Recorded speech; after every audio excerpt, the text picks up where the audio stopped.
Welcome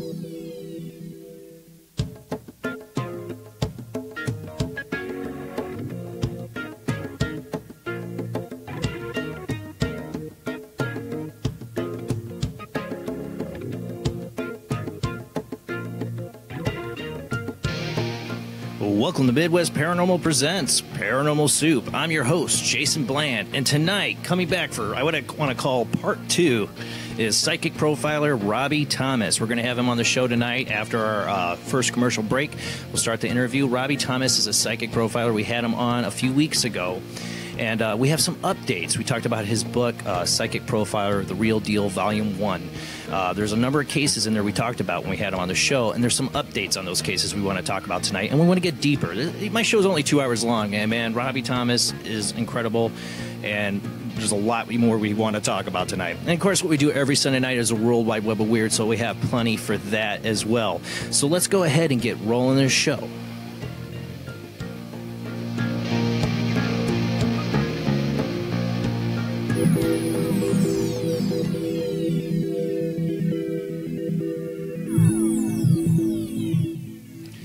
Welcome to another night of Paranormal Soup. As I said before, I'm your host, Jason Bland.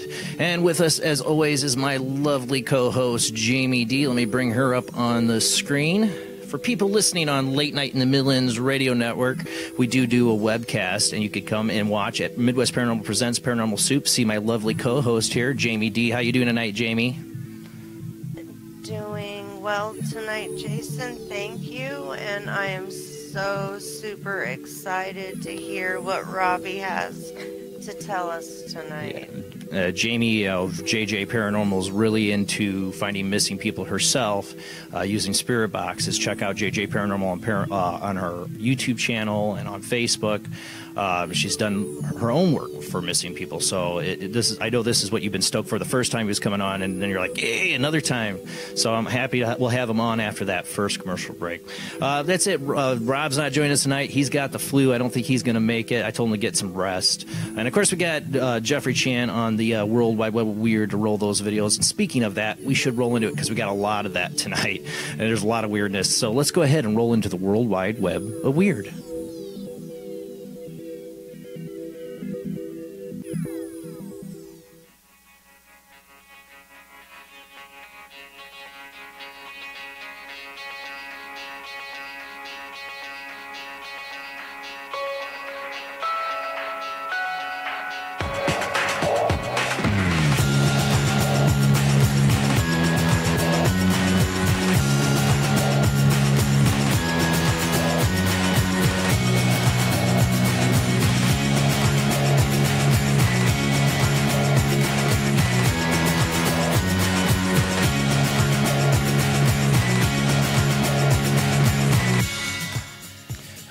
Tonight on the World Wide Web of Weird, we're going to have some stuff around the world. I'm not, we don't try to get into politics or world news so much, but this is truly extraordinary and weird to wake up one morning to find on this last Friday is that Korean leaders, North and South, met for denuclearization goal.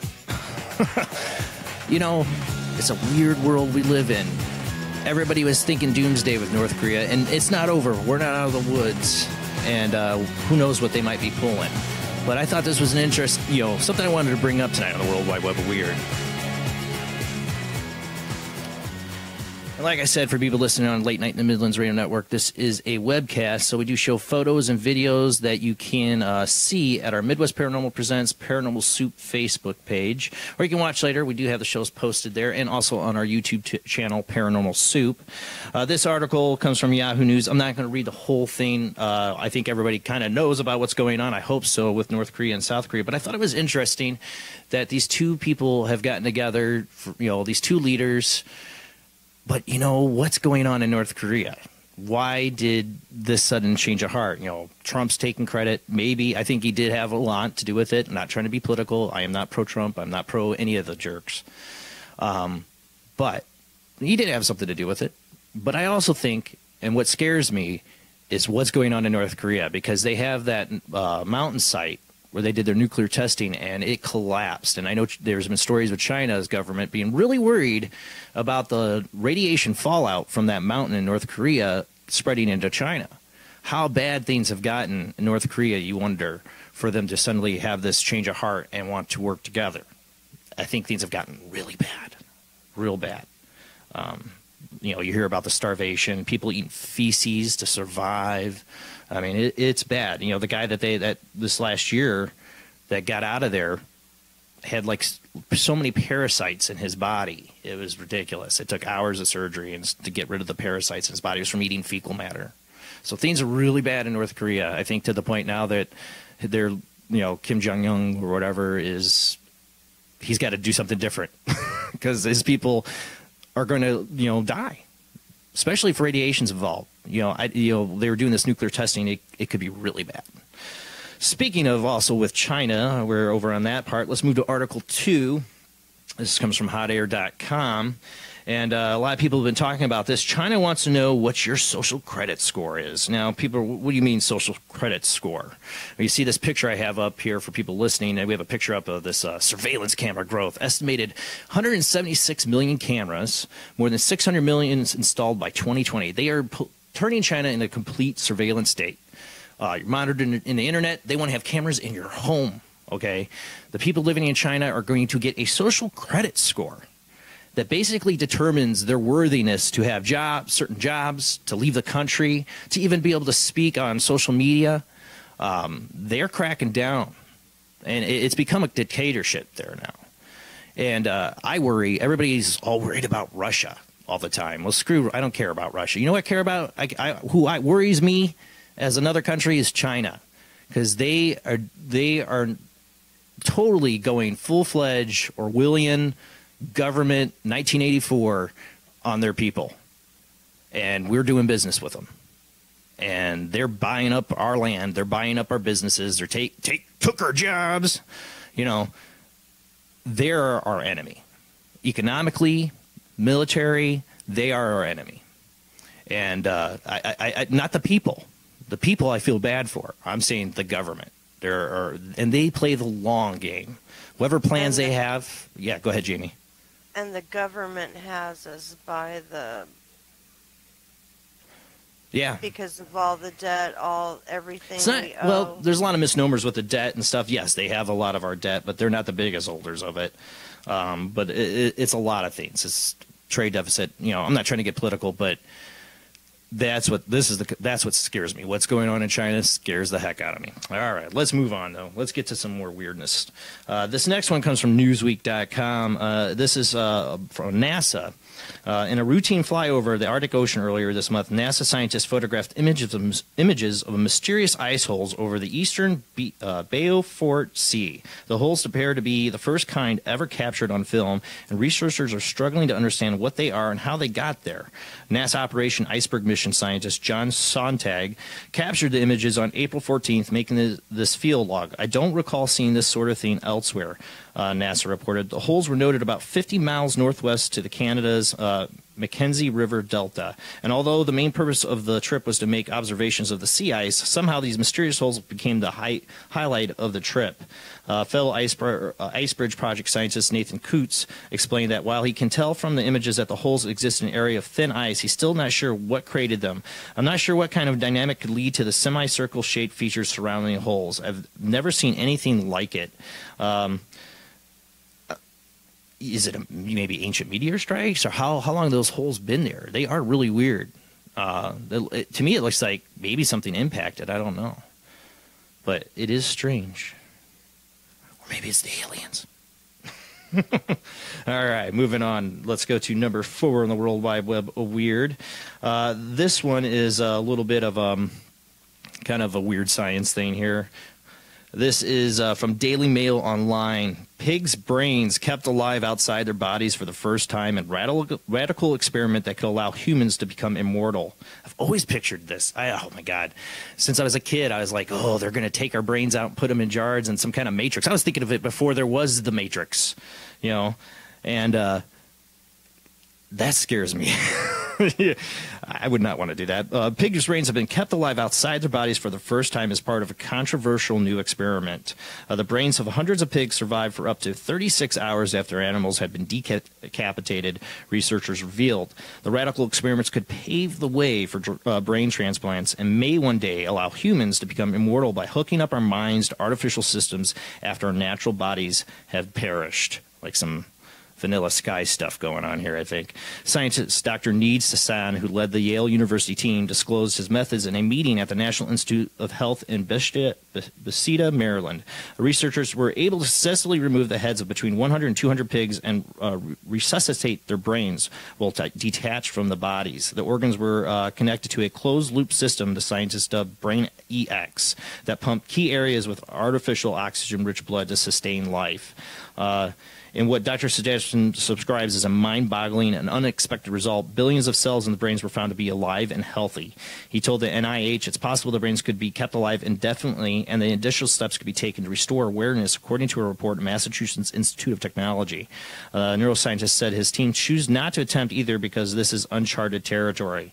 You know, what's going to happen if they do figure out, I always knew at some point they're going to figure out how to do this, you know, is take a brain and bring it to life, keep it alive, and, you know, maybe they hook it up to some neural interface and, you know, it's in some virtual world and it could keep you alive. But don't do it, people. Don't do it. Let's not go down that road. Like artificial heaven, like Vanilla Sky. You know, when you, if you do die, it's a new adventure. I really believe that. I'm agnostic. I question everything, but I'm not an atheist. I believe there's something else. And, man, are you going to miss out on that and be a brain in a jar and some virtual reality that somebody else controls? No. No, thank you. All right, let's move on. Number 5, this one, hopefully the picture comes out all right. It's been a little blurry tonight.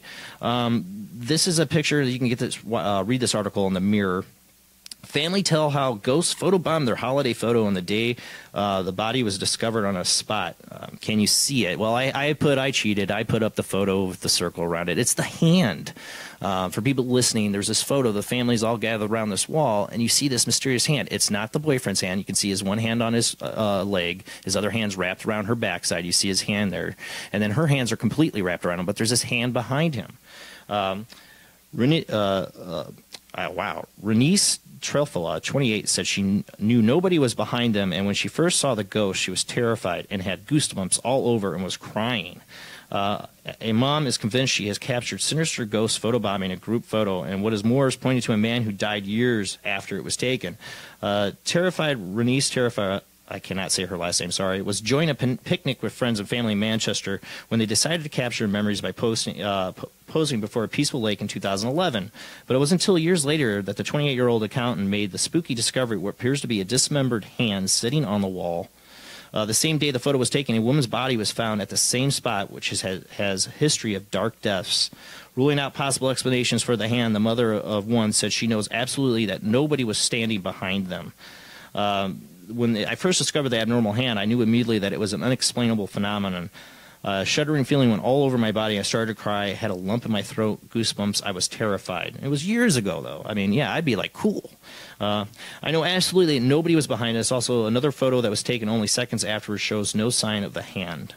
And like I said, somebody had been murdered there that previous day or that same day. And they think maybe that's the ghost pump fruit. You've seen these pictures of these hands that like appear in photos. There was that one actress, or not actress, or she was a Hollywood elite, or parents were rich, or what was her name? Peaches or something like that. I don't remember. I'm sorry. I'm a jerk. I don't remember her name. She passed away. But she had a famous picture of her with her child and this creepy hand like coming up over that she couldn't explain. That's what it reminds me of. All right, let's move on. This is number 6. This has been definitely all over the news, but I think it's fitting for what we're going to be talking about tonight. LATimes.com, suspected Golden State killer, former police officer arrested on a needle and a haystack DNA evidence. This is what I find so incredible, is that they caught this guy. Get his name here. I had a name in my notes. I already forgot his name. A 72-year-old Citrus Heights resident, Joseph James D'Angelo Jr. He was busted through a DNA site, one of those like heritage sites. I think it was GE DNA or something like that. It wasn't like some of the main ones, but it was a DNA site the police were able to use because they put everything up online. Even the DNA site didn't know that the police were using this information, and they were able to track him through his relatives. You know, one of my favorite movies is Gattaca with Ethan Hawke, and there, you know, he had to, like, if you're not familiar with the movie, please watch. He has to protect his DNA. Like, nobody can get it. You know, he can't leave a sample behind. They know he would have a deficit, you know, or he was deficient. He could be in the astronaut program. But, you know, everybody was, like, stealing people's DNA and, like, doing readings to find out what they were like or how fit they were. Everybody posts their DNA to these sites to find out, what's my ancestry? Ooh, I want to know my history. Well, guess what? Sometimes the police can get a hold of that and use that to get maybe a relative you didn't know was killing people, like this guy. Maybe we'll bring it up and talk a little bit more with Robbie about this case and his take on it all. But it's a good thing that they got him. You know, I think it's justice served. I congratulate the police for using a tool they could. You know, some people are civil rights people are kind of pissed off about this, but I'm not. You know, people, if you put your DNA up there, you put your DNA up there. It's going to be free for them to look, and they got this guy. And justice served. He could have gone to the grave getting away with this. The horrible murders. It's 40 years since he was originally known as the Night Stalker. He began his reign of terror in Sacramento and moved through the Bay Area and Santa Barbara and Orange counties. He had remained unidentified. Authorities say the attacker, also dubbed the East State Rapist and the Golden State Killer, is responsible for 12 killings, 45 rapes, and more than 120 residential burglaries from 1976 to 1986. This guy could have gone to the grave and gotten away with it. And thank God they got him. And last on the World Wide Web of Weird is one more sicko, scumbag, that got his own, is Bill Cosby. Who thought Cliff Huxtable was such a creep? Well, maybe we should have known. We're going to play this clip here from the Cosbys that might have given us a clue when he starts talking about his barbecue sauce. Well, it certainly is nice to see them work things out for themselves. Never worked anything out for themselves. It's my barbecue sauce. Your barbecue sauce. My barbecue sauce. Haven't you ever noticed that people have some of my barbecue sauce? After a while, when it kicks in, they get all huggy-buggy. Stop. I'm dead serious. Haven't you ever noticed that after one of my barbecues and they have the sauce, people get right home? Let me tell you something else. I got a cup of it up on the night table there. I got a cup of it, I said. Left it up there breathing. Why don't you give the chicken to these people? Let's just go on up and have some sauce.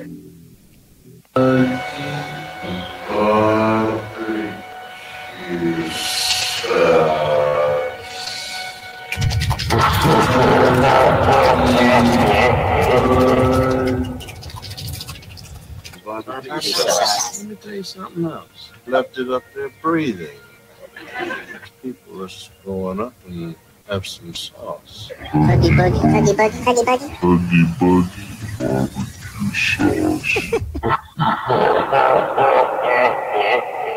sauce. Who knew Bill Cosby was such a creeper? There's so many clues now, though. I see it all over YouTube. The interviews. I mean, he was talking about Superfly, using Superfly on, what was that? Oh, I forgot the famous host's name. I was doing an interview with him. But, I mean, seriously, wow. We live in a really strange world. And, you know, I think there's a balance or force. Not, you know, some people, there's some killers have gotten away. There's some rapists. There's people with power like Bill Cosby, Harvey Weinstein. These people have gotten away with this stuff, and now we're getting caught. And there's some people that have gotten away with it, and they still are. But you know what I think is happening? I think the little guys and little gals, the little people, we're tired of the crap. The people in power getting away with this stuff. I think there's a force. I think it works through people like Robbie Thomas that gets us, you know, gets justice Not, you know, I know there's lots of injustices in the world, and there's people that don't get caught. But when you see something like Bill Cosby or Harvey Weinstein, you see the Golden State Killer just through the DNA, that there is a karma, there is a force working in the universe that these guys are going to get caught. And the people in power, people like Bill Cosby, you know, I mean, yeah, I wasn't a government official, but his uses stardom to get away with what he did. Harvey Weinstein, you know, the Me Too movement. I think it's us. It's us movement. We're the little people. We're tired of the crap. We're tired of being pushed around. We're tired of the criminals in our government. We're tired of the killers. We're tired of the violence, you know. And I think there is a force in the world that's pushing for justice. The push to have truth be revealed, like we would never have guessed for like somebody like Bill Cosby. All right, guys, we play music out the Late Night in the Midlands Radio Network. So if you're watching on Facebook, you're going to hear a little bit quiet while we go into the commercial break. Don't freak out. We will be back with our guest, Robbie Thomas, psychic profiler. All right, guys, be with you in just a few minutes. Tonight on Paranormal Soup, our guest is psychic profiler Robbie Thomas. We had him on, I think it was about 3 weeks ago. His book blew me away, for one. His book is Law Enforced Endorsed Psychic Profiler, The Real Deal, Volume Cases, Volume 1. Check it out. There's testimonials from the families he's helped, from the police officers he's worked with. You know how hard, I had a small bit of time in law enforcement myself. You know how hard it is to get a police officer to endorse a psychic? They're very skeptical people, very analytical people. So you can't get much by him. You can't be a fake. You have to be able to produce results, and that's what Robbie has done. And we have some updates tonight on a couple of his cases that are in the book that we talked about previously on the show. There's been some new information we're going to talk about tonight, and we're going to get to learn more about Robbie. So, all right, and we'll have phone calls later in the second half of the show. But let's get to our guest.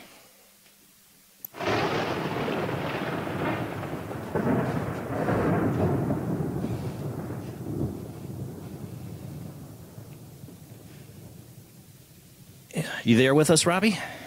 I'm here. Thank you for having me.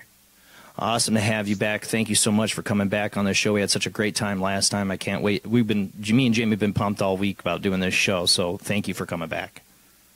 Yeah, I don't know about that barbecue sauce thing, though. I think I'm turned off the barbecue sauce now. You would like some sauce and some pudding? Oh, my God. I saw you post about the Bill Cosby thing, you know, like, yeah, what a scumbag. That's what you said. That's exact words I think.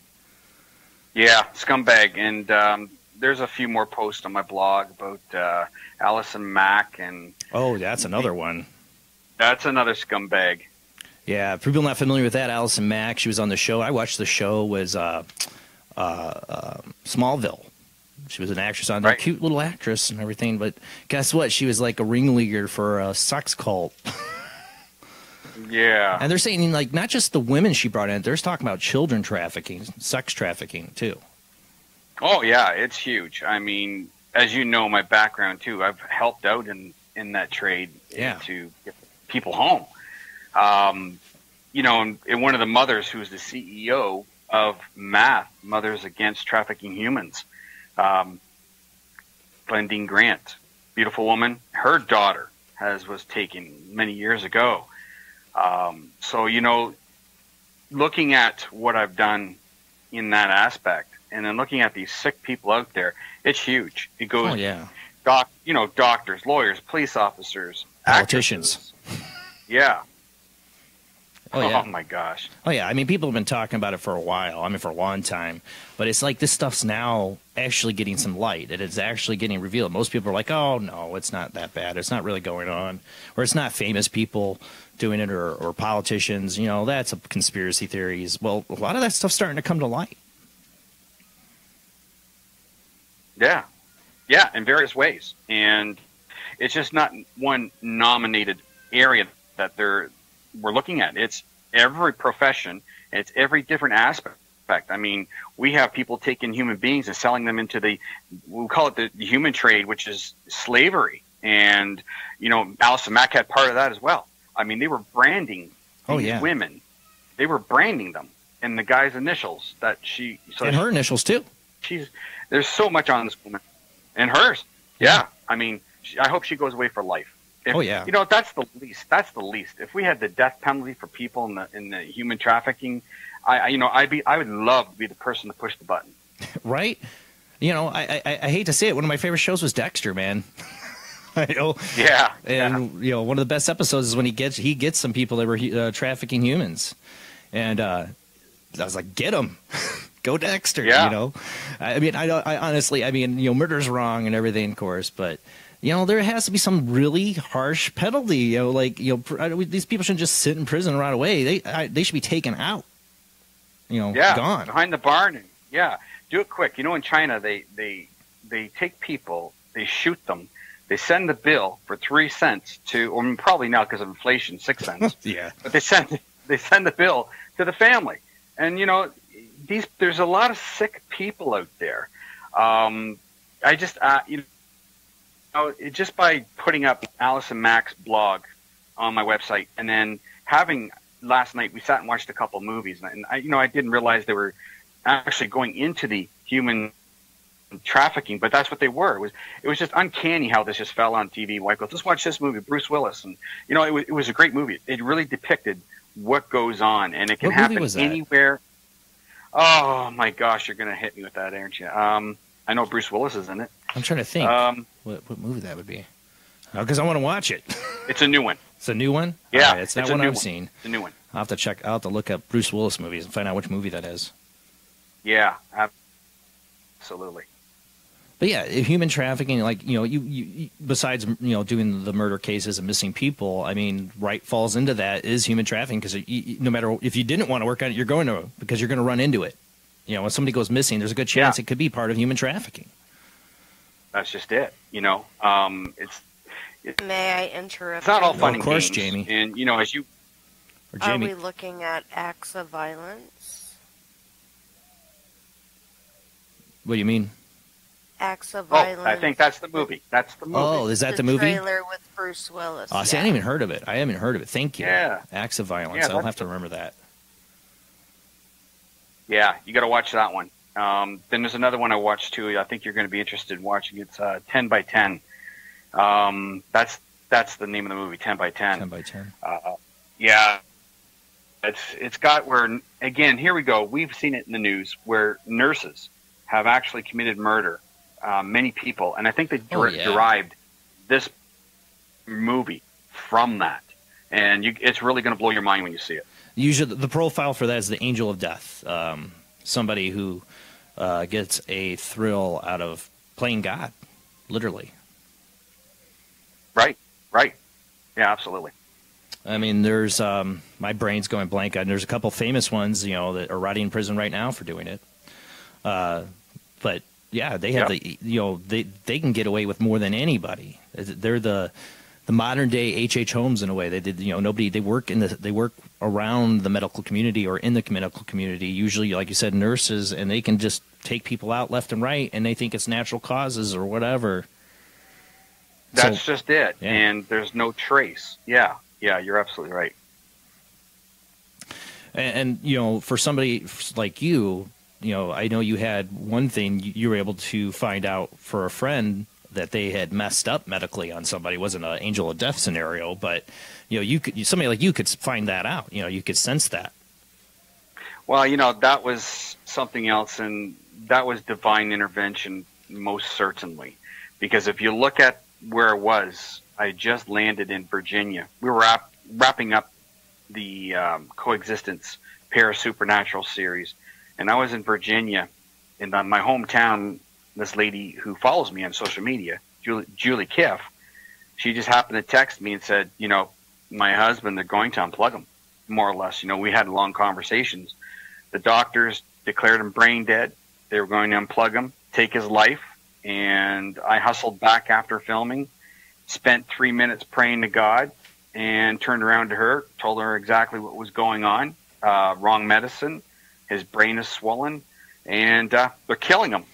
And sure enough, the neurologist, highly specified specialists who go to university to learn science and how the body works. And you can imagine how many people now, I sat back for the longest time after writing this story, you know, talking to Julie, going over many shows, your show, and looking, saying, how many people in our lifetime have been put to death that did needlessly were put to death because they didn't need to be put to death, you know.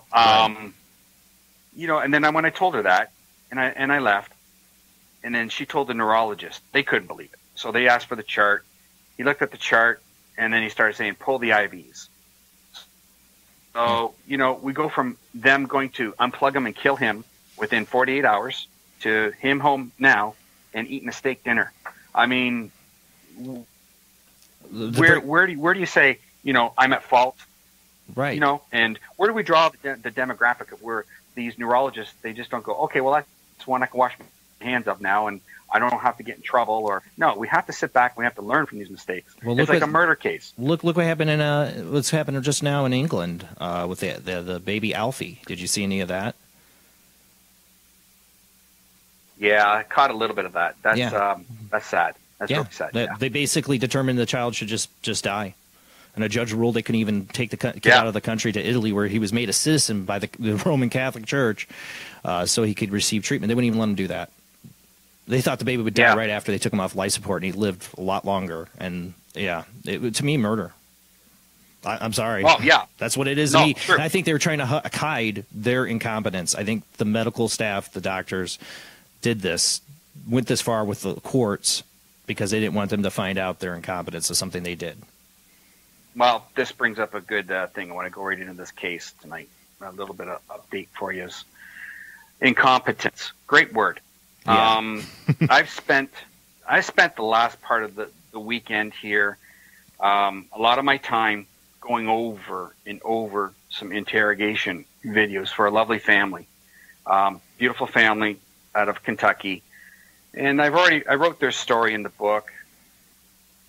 It's the true basis of what was founded and what was said, what happened by these perpetrators that took the lives of a beautiful man and his son, their family.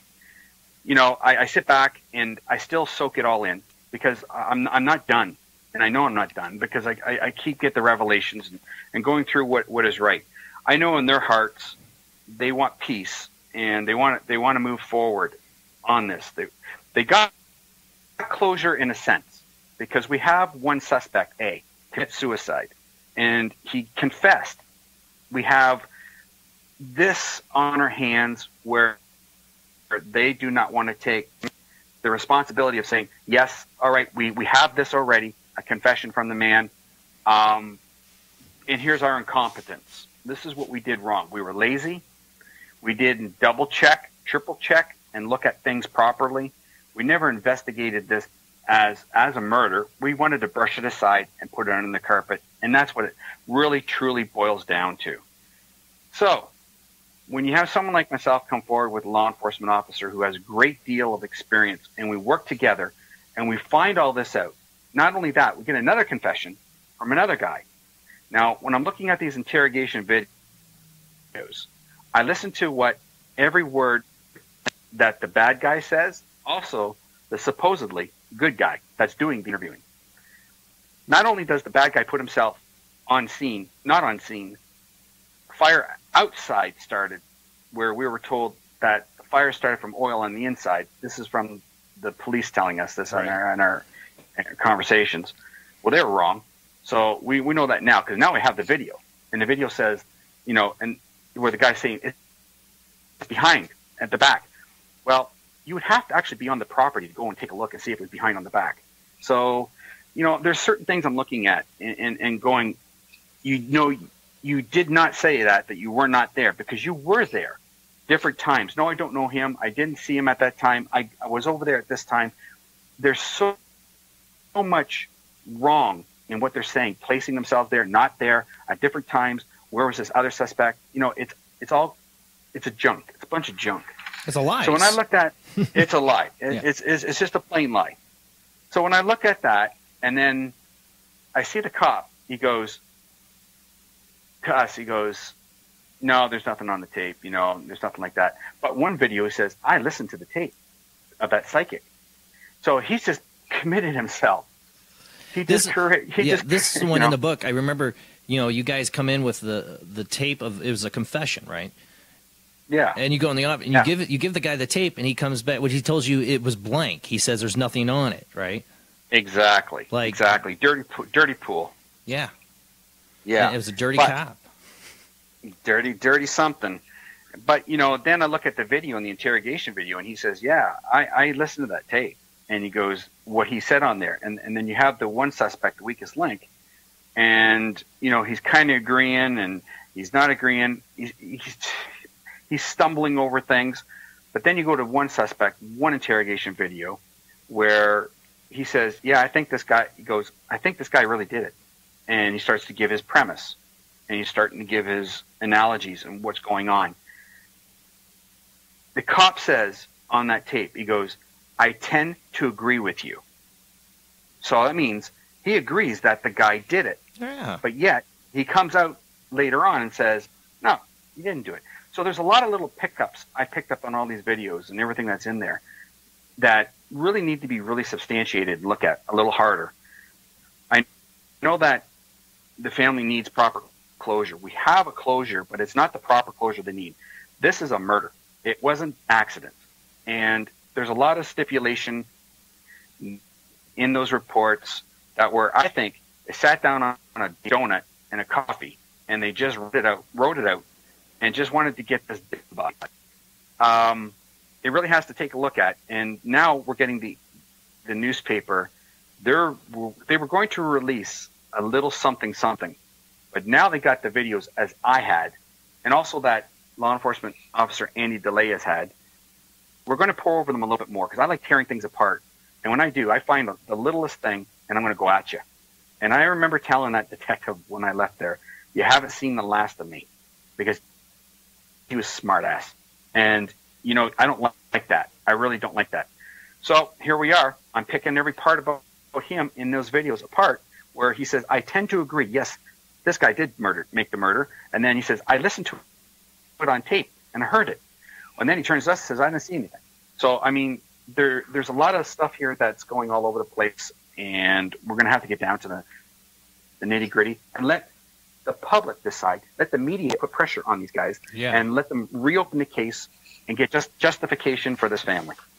Well, you know, there was drugs involved in this, right? It was a kind of a meth town, right? If I remember right from the book. These kids were, you know, I found out things, watched videos.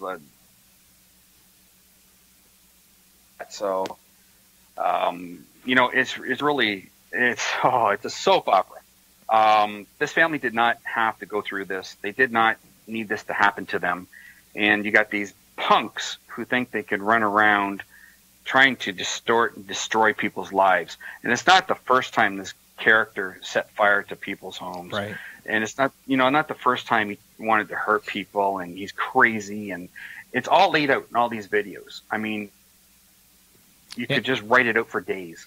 But you know, I was just saying, you know, in a town where you have those kind of dealings going on and stuff, sometimes the cops get caught up in it in a bad way. And that's what makes you wonder when you have a cop turning, you know, a blind eye to evidence, knows a guy's guilty and not doing anything about it. What's up with that? Yeah. Yeah. The problem is when you have, you know, there's one part here I'm really stymied by this. You look at the one character, he's got a record, been in jail. The time we were up there, he was in jail, and then he turns around and says he's working for the law. I nearly choked on my coffee watching this and thinking, you're working for the law. I didn't hear that right. I had to rewind it like 5 times to listen to this kid talk. And, you know, if he's a snitch, if he's working for them, he's a plant, what the hell what's his occupation with them? And how much did he know? I mean, it just stems everywhere. I mean, you could just dig and dig and dig, and somebody is going to end up getting charged and going to jail for this. Yeah. I mean, if this was a revenge movie, you know, like somebody going out and they killed their loved one, they get everybody in the movie. You know what I'm saying? They don't get one and we're done. No, when you want closure, you want everybody that was a part of this to get the justice they deserve. Oh, absolutely. And this family deserves 100% justice and an apology. They deserve everything that they need coming to them. I mean, I can't. I'm so mad at it. It's unbelievable. What you read in the book about the Brewer family, this beautiful family. What I see now, if you tie it into that, I think the whole world would just go upside down. Everybody who would read it would just go, this is not right. This is something you find on a made-for-TV movie, something that's just not right. You know what I mean? Yeah, it defies belief. I mean, we were talking the other day. It amazes me. You just don't think this stuff is real, because who has the balls to just do this stuff? Especially police officers. I've known some crooked police officers. You just wonder, you know, what goes through their mind that they're going to do this, that they're going to get involved in illegal activity and cover up stuff, or not be, they act above the law. You know, what kind of mentality does that? But people do. There's corruption quite a bit in police departments. There are. I mean, when I sat with Andy, and Andy says to me, the sheriff had no police background. And I'm thinking to myself, here I go again. Because I did another case one time where the coroner was sworn in by the sheriff because he was his buddy. And I said to him, on a different double homicide, I said, how did you get your credentials? You have to be PhD through the state, licensed as a doctor, become a coroner. I know these things. He goes, no, people know son. He goes, no, He goes, no, son. I got appointed by the sheriff, and I watched the VHS tape for 7 days. and I looked at him, and I'm looking at the person taking the minutes, and I'm looking at the family. I'm looking at the incoming sheriff, and he literally turned white. And then, I'm just thinking, oh my gosh, how can you do that? You lost the larynx, you lost all the throat parts and everything, and oh my God, you just don't. Yeah, so it was really, it was a corruption there as well. So and you think, I mean, if a lawyer found that out in a case that this coroner was involved with a crime scene, they would rip it apart. Whoever they were trying to get would just walk scot-free. Oh, absolutely. And then, the biggest part I like about what I do, it gets proven. And what was really proven about this, and if people can Google it, if I can get the, I think it's NBC station up in Butcher's Holler area, Paintsville area, whatever, WBSNA or something like that. The sheriff at that time, because I was onto him, and the headline said, psychic says, investigation improperly. He went and burnt all the files. He went and burnt all and made files disappear, and it was a big, big mess up there, and the news was on. Oh, crazy.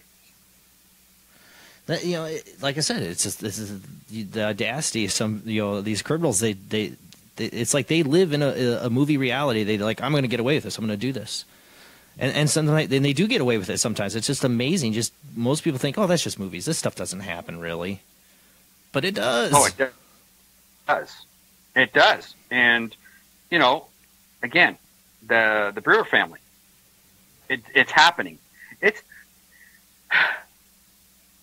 You can tell I'm very upset about this because, I don't waste my time where I can use my time for other things. And then when I sit and watch these people talk on film, and the audacity of another cop sitting there as well as the one detective is asking the questions, but he's letting the kid trip over himself.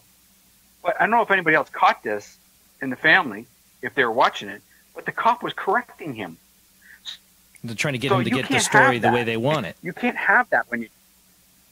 Yeah, that's exactly right. He tried to smooth it over into an angle which he can, corroborate the story, make sure that, okay, then I could turn the video off now and we're done. Because it's getting too hot, you're slamming yourself here, I'm done with it. Just to make sure that it was just perfect for the way he wanted, but I read through it, and you could see it. And I hope that the newsman who's seeing this, when he prints that story, he could pick up on the first 5 things I did in the first 6 minutes of that first video and go, there's something wrong here. We need to get somebody on, and make it go AP.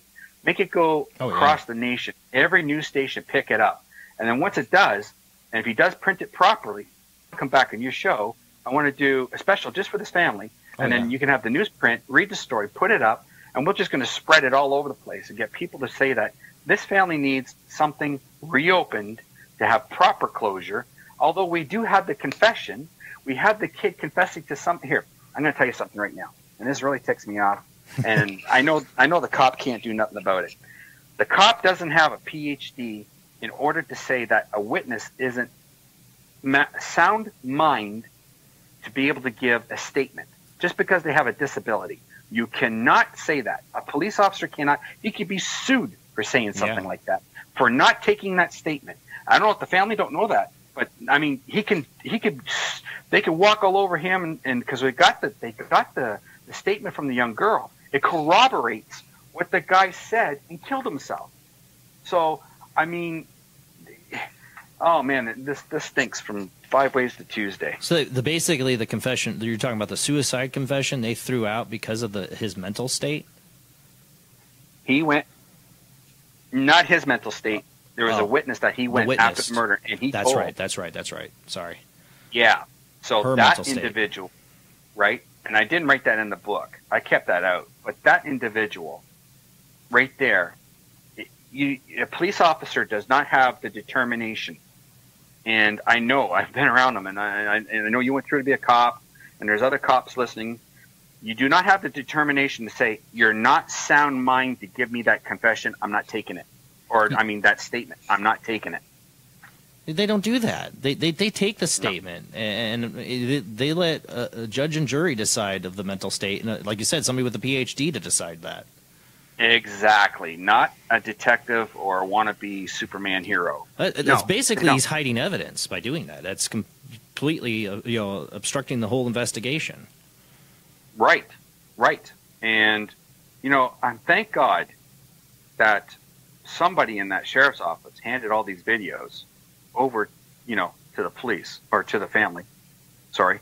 And they got the statement from that young girl. And I mean, somebody's got a guilty conscience. They wanted to get it off their back, and they handed it to the family. That's what it boils down to, because they know that sooner or later, it's going to boil over, and it's going to happen. They got people prying into their business, and they don't like that, but it's going to happen.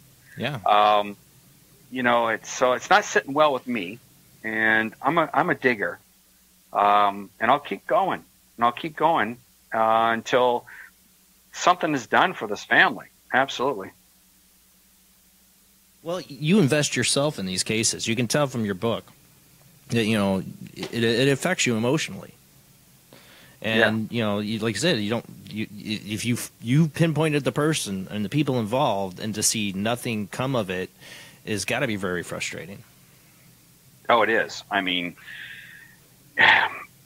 I picture that guy in front of me, and how sarcastic he was towards me and law enforcement officer Andy DeLay. And what he did, he put his hand on a stack of files on his desk. And he goes, son, you should come and solve all these for me. And he goes, but this one here, we're just going to push it away. We're just going to bury it, because whatever he said, I can't remember the exact words. Then he turned to his other buddy who's in the fire department sitting behind him. And he says, what do you think? He'd come and, and that's when I looked at him and I said, you haven't seen the last of me. You know what I mean? Yeah. And it's true. Karma's going to get him. I don't know if you saw the beginning of the show when you weren't on. That was my main point at the end of my World Wide Web of Weird, is that karma will catch up with these people, especially ones in power that abuse it. And, justice, I think justice works for people like you, if there's a force or will that wants to see justice done. Yeah, they do. I mean, I think society on a whole is so tired and fed up with the bureaucracy and the piracy that dirty cops, dirty I'm not just knocking cops, every profession, and they get away with it. I think society wants something done in a stern way, that this doesn't happen anymore. I know we're not going to cure it. It's a disease. but we can take them down one at a time. And you know, from judges, lawyers, doctors, whatever, you know, fix it, do something with it. Because if we can make an example out of one guy who completely shuttered and broke this case, which is a prime example of not doing due diligence in trying to find the right end to it. They just didn't do it. I mean, how can you, Jason, if I give you a confession, not take that as my confession and I kill myself? You know, and then not only that, but tell other people. You know, yeah. It's the sad thing is about all this too is that the family, they know all this information because you work with the family, you know, right, and they have to sit here and watch this injustice keep going on. True, and that hurts. You know, that hurts them because it's not going to go away. And for them, it'll never go away. Their hearts are broken, and their souls are needing mending here. So I know by speaking to them, they said, you know, they find peace and you know, they just want to move forward in certain aspects. But I know inside that Band-Aid is not helping. We need to find proper closure, and somebody has to apologize to his family. So, you know, that's just one case. Yeah, and I'm sure this isn't the only case you've had where you've run into these kind of situations. You know, I know that you have cases you can't talk about because they're still ongoing. But in the end, I mein, what do you do if the case is just gonna, you know, you have all the information, you've found this, you pretty much revealed everything, but if it never gets out in the open or justice is never served, how do you as a person let go of that? You know, I don't know. Yeah. You know, I don't let go. The only time I'll let go is when the family's satisfied. And when the family's satisfied and there's a verdict, or if there's a rendering of a completion to a case, we're done. But you know what? Like them, I'm not satisfied. I'll never be satisfied. I don't think you can ever be satisfied in this type of line of work. You know what I mean? No. I mean, you got to get, I mean, when you do have a lot of success, and when you do help those families and you help people and you find people, I mean, that has to be the biggest help, that you are, you know you're doing good. But yeah, sometimes justice won't be served, and that would be the hardest thing for me to let go of. Yeah, it bothers me, and I relive all these cases daily. I've done it for 28 years. I mean, I guess my soapbox would be the fact that I get on it and I preach and I preach, and I know sometimes people must get tired of it, but I mean, I'm giving my life to families. And my wife coins a perfect phrase in a book. She says, "You give yourself to perfect strangers," which is true. I mean, I take away from my life, my family, travel hundreds, thousands of miles away for perfect strangers, putting my life on the line. Week, 2 weeks at a time, even longer. You know, it lasts for years. It doesn't stop. So my soapbox and my soap opera, if you will, is the fact that I want to get the word out for families. And for every family out there, please have hope and faith and keep that in your heart. And then start to love yourself. When there is a final completion to a case, got to start loving yourself again, because that's what they want on the other side. They don't want you to toil anymore. They don't want you to completely go into a wreck of yourself. They want you to be happy and love life. Yeah. And you wonder, I mean, one of the things too, I wonder is, you know, doing these, one of the things I wonder is, you know, a lot of times you see stuff from the eyes of the victims. Do you see stuff from the eyes of the killer? That's one of the things I didn't get to ask you really from the show. Do you ever feel like you feel the killer's thoughts, and you feel like I mean, I always wondered how that would affect somebody that's doing that. Yeah. Lester Jones in Colorado. December 27th was the second trial. He was convicted on the second trial. Sergeant Cliff Christ called me up and said, Paige Bergfeld's missing, and NBC wanted to fly me out to Grand Junction to show them where the body would be so that they can have ratings for a show. And I said, I'm not about ratings, I'm not about a show, and I'm not going to do it. So I talked to Cliff, and I started giving all information to him, and I seen what was going on. And everything that I describe in the books, if you read between the lines, you can see what I'm talking about through their eyes. When, Caesar Cano, when he was outside the house and he's playing with the flags, and I said, you stood on the murderer's front porch, you could see Papa John's Stadium was right there, because I'm viewing everything through his eyes. Through the killer's and eyes. Then yeah, exactly. Right. And then when he held Caesar in the bathtub and he drowned him, and there was that pull away in that void, and I was totally upset and pissed off. That's really what happened. That's truly what happened. And then when I came back, I say that was the one if I remember the book too, isn't it where you had the phone call in the middle of a family function? You almost didn't take the case, basically. Yeah, I know. And, I don't know what come over me that day. And to this day, I'm glad you brought that up, because to this day, I still don't understand why and how I say no. You just don't say no. I've said yes so much. My backlog in helping families, goes back. You'd be lucky if I get to you within a year. One CIA individual, she said, it took me about a year and a bit to get to her case for her daughter who was murdered. It just takes that long. And, who gets preference? Well, I'm doing 4 cases right now at this moment, and missing people right away. If it happens and they call me and they say, it's urgent, well, I'm jumping on that right away. Yeah. And then I got these other ones. And then I got other people. I think I had missing in one day. I'm not kidding you. Last week. I'm not kidding you.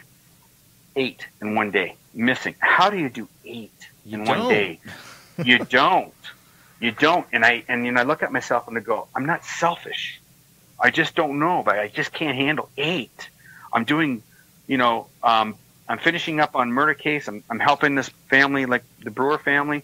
I'm working on that, and I'm working on a missing individual. And then police are calling and sending me files, and I'm looking at stuff, and I'm going, how do I do 8? I just don't. And so I just say, when I can. But for now, continue with the police. That's your best route. Continue with the police. And, it's a bugger, because I know inside. I'm not stupid. I know inside that I'm not going to be able to get to all these people. It just eats me up. I don't know. The story of Caesar. It's something else. People, I highly recommend you get this book, but the story, we don't want to give all the book away, but that story of Caesar, the child, when you're looking for him, you can tell in the book you were feeling the urgency. It was like affecting you emotionally. You knew you had to be urgent. The time was ticking. And you weren't, and they weren't able to save the child, and maybe that's why you subconsciously didn't want to take it. You just knew the final outcome somewhere down deep inside. Oh boy, I beat myself sideways trying to figure out that one. No, it's when I was on that case, within an hour, I had the murderer's name, I had where he lived, and where the body was. I mean, but it got to that transition where I had to go during, post, and find what happened afterwards, before, and in the middle. Oh, it was really messed up. And I look back at that, and I beat myself up over the years, because you can't stop the inevitable. You cannot stop the inevitable. It's going to happen. I'm not a magic man. You're not a magic man. People listening who think they're psychic or are psychic or whatever, you know what I mean? We just can't stop things like this. It's going to happen. You get a vision and you see it. This is for the listeners. You get a vision, you see it, but you just can't jump in and change and alter the wave or that length of what's supposed to happen. Good example. Again, here we go. 8-year-old beautiful little girl. I watched her walk right into the tree line. I watched the pile of rocks, the Mennonites, the horse and buggies, the lane, everything. I'm writing all this down and drawing all my things, and then 2 days later, that girl went missing. But I couldn't stop it. I just couldn't stop. So you were precognitive, like you were predicting the incident before it even happened. That's what I was showing.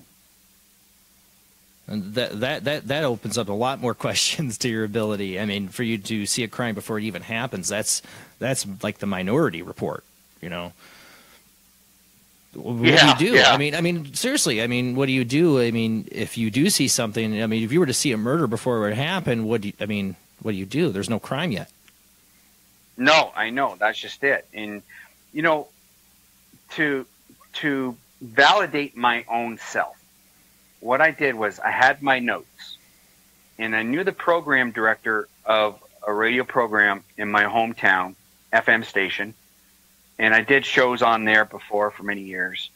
So I went to him, and I showed him my notes. And his clip, which I have on my website, people can listen to it, and it's even inside the book on this case. I took word for word what he said. Yeah. And he said, before they started investigating that part, you showed me this stuff. And he goes, I can't believe it. He goes, you've seen it all before it happened. What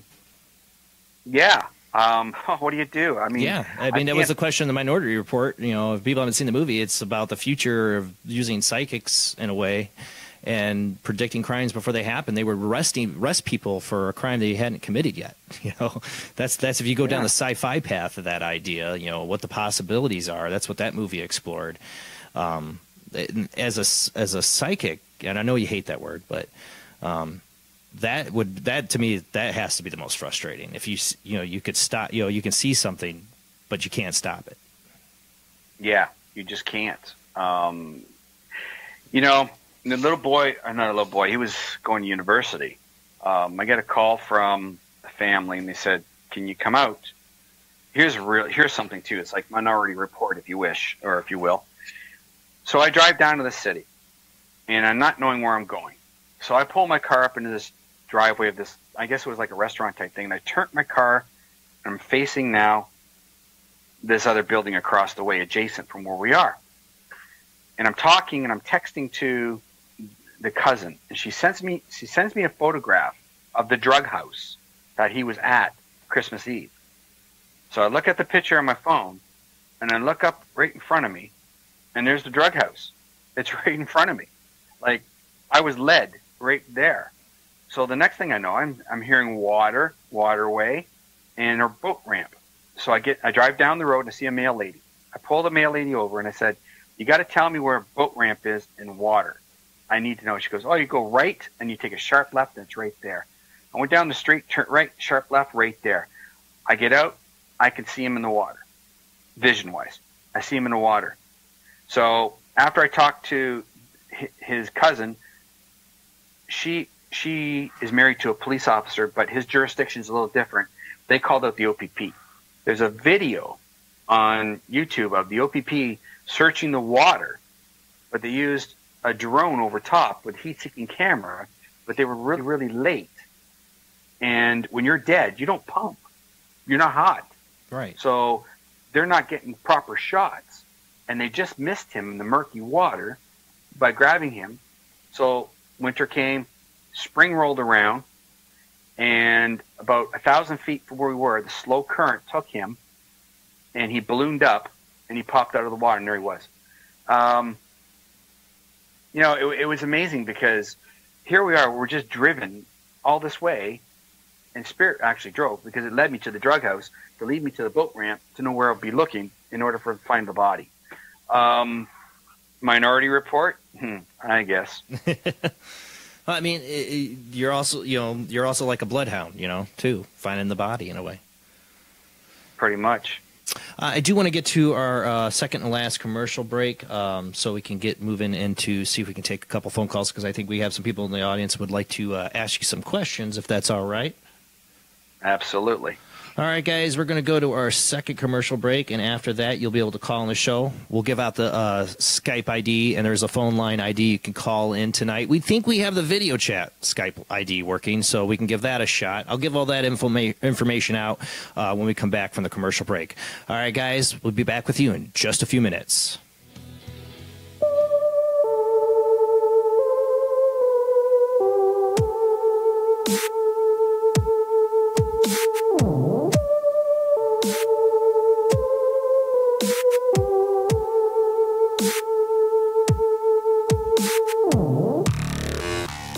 Tonight on Paranormal Soup, our guest is Robbie Thomas, psychic profiler. We had him on, like I said, if you're just joining the show now, a few weeks ago. He's an incredible psychic profiler is the term, the best way to describe him, what he can do. Working with law enforcement, the books, Law Enforcement Endorsed Psychic Profiler, The Real Deal, Volume 1 is out. You should definitely check it out. There's a lot of great stories. We were just talking about an update on one of them. It's incredible what this man has done. The law enforcement testimonials in it, like I said, that is just so rare to get police to back a psychic, and because they expect results, and Robbie produces them. Now, you can call into the show and ask Robbie a question. We have a number of ways you can call in. There's the two different Skype IDs. We think we have the video Skype line working. That is Soup Live Chat 800 Live Chat. Soup Live Chat 800 Live Chat. That's the Skype ID. There's the audio-only Skype ID. That is OOJBland00 or OOJBLAND00. Or you can call in at 219-230-4444. If you call in and I hang up on you, just try calling back a little bit later, because I have somebody else on the line. So don't get mad if I hang up on you. All right, let's get back to our guest.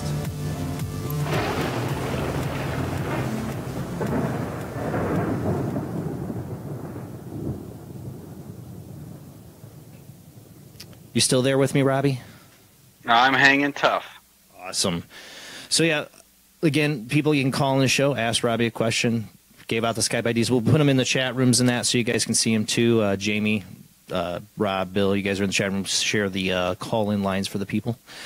Well, let's get back to what we were talking about, some of your cases. I didn't know if there's another case or anything else you had an update on besides that, or something, another case you wanted to kind of get into tonight. Yeah, without giving away a lot of particulars and who it is and, area, I can tell you that we have suspect in custody. We had witness / accomplice maybe in custody, but for questioning to get more information. Got let out last week and was knocked off. Yeah, he got let out and got killed. So, but it's the more part of that demographic of evil people out there. They don't want things to be found out, and we're going. I've narrowed it down to a radius of 5 minutes in every direction. The teams that are out there working hard, it's amazing that what they said, all the demographic, all the topography, everything else, the aspects that all line up that are involved in that 5 minute radius is just mind blowing. Now it's just time to narrow it down even further. And it takes time, but we're moving so fast that it's happening. This is really a topsy-turvy, hard-nosed case. Well, it sounds like somebody's working against you if they're killing off a witness. Yeah. So you can see where I'm going, right? Mm-hmm.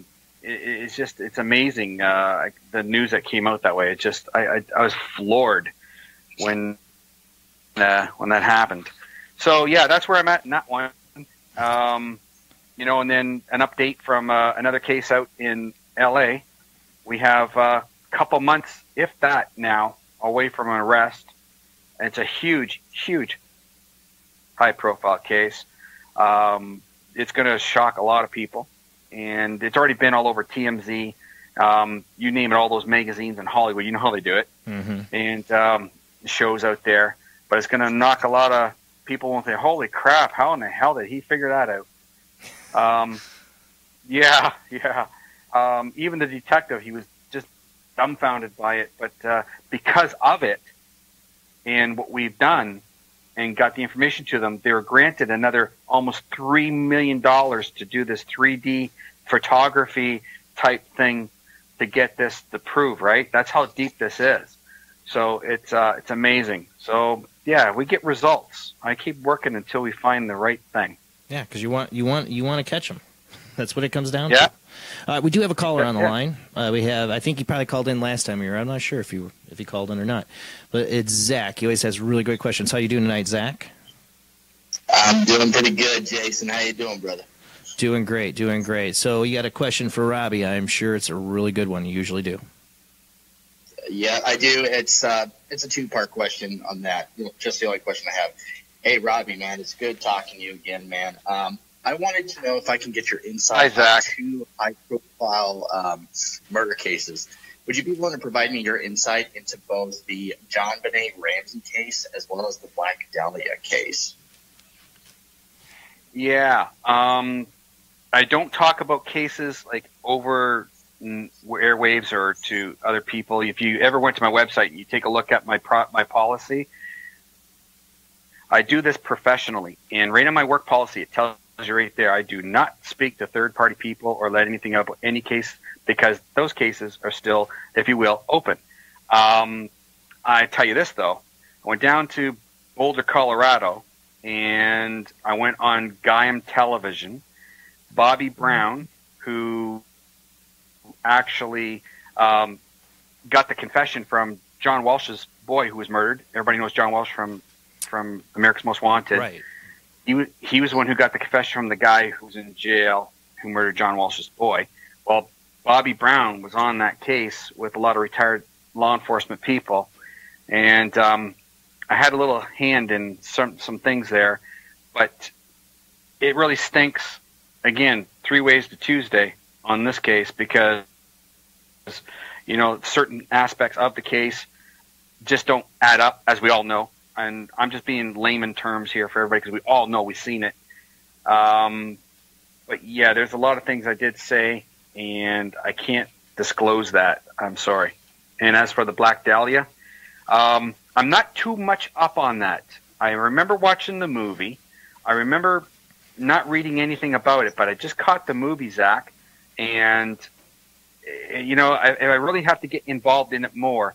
But I think she was knocked off for a reason, and if I went really into getting into that case more, from my feelings and looking into it, she knew more than it was just not a murder set up. A guy wanted just to knock her off. She was knocked off for a reason. So many interesting things with the Elizabeth Smart, the Black Dahlia case. That one always interests me because one of the last places she was seen, Zach, was the Cecil Hotel. They're staying in. No, I remember that from American Horror Story. I hear that. Yeah. And the other thing you should look into is the Orson Welles theory about Black Dahlia. Look into that theory. That's going down the rabbit hole. That Orson Welles was involved.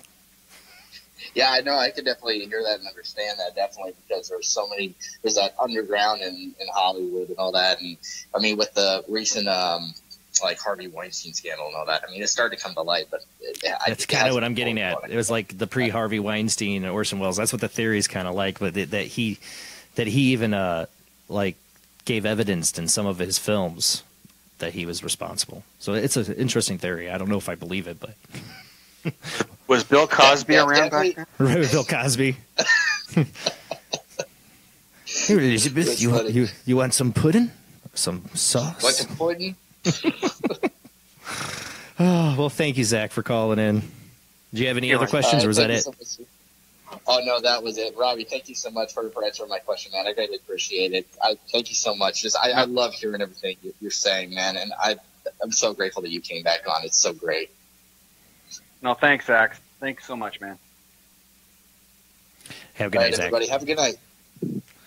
I don't blame Zach. I knew what your answer was going to be because I know your policy on it. I knew he was going to ask something like that, but I wanted you to say it. I wanted people to hear, that's what you do, and I think that's the most responsible way to approach it. you talk about the cases you've been involved with, you've been invited into, to talk about a case you can't prove anything, you're not working on it, is a pointless, procedure, basically. True. We do have another phone call. Hopefully it works. We got Laura Lee. Laura Lee, if this does not work, you're going to call back on the other Skype line. But we were testing it before. I think it works. Hopefully it works. Are you there, Laura Lee? You hear us? I am here. I hear you. Can you hear me? Yeah, I hear you. Awesome. We got the video Skype line working. This time, though, Robbie's not on video, so he can't see you, but the audience can. You got a question for Robbie tonight? I do. First of all, Robbie, I'm so glad you're back. I love the book. Thank you so much and for signing it. That's right. You won last time. Last time he was on, Laura Lee won the book. I just wanted to say to you, I love it. I can't put it down, so I need to find a chunk of time when I can really get into it. I'm at the part right now in the Victoria Stafford case, and what I do want to say to you is the amount of love and care that you express in that book. I actually cried at the end of that because I remember that case well because it was within our province in Ontario. It's a beautiful book, and yeah, I love it. No, the other part, thank you. Yeah, I know that was. Go ahead. Go ahead. Go ahead. I'm sorry. Okay. Yeah. No. That case really touched a lot of people. Being part of our province, it was something else. And when I went down there and I got planted into the mother's house, there's a lot more to this case. A lot of people don't know that I got right into the dirty of a lot of stuff. I left it out because it has to follow in tangent. So if I would have put it in the book before it came out, people go, "What are you talking about?" So I mean, there's a lot more stuff. Like it's really, it just blow your mind. But what you got there is the gist of what happened and what took place. I was there. We went through everything that what transpired, the notes, everything with the police, everything. But yeah, if later on in life something comes out, just remember, I'm the guy who hoards all information. So I have everything stored. So I can just put it out there and go, yeah, here you go. This is the other part of that story. Yeah, you alluded to that in the book. Actually, there was a lot more in your book than was even released in the media. But I have to tell you, what touched me the most was when Victoria came to you after an hour. That's what got me in the heart.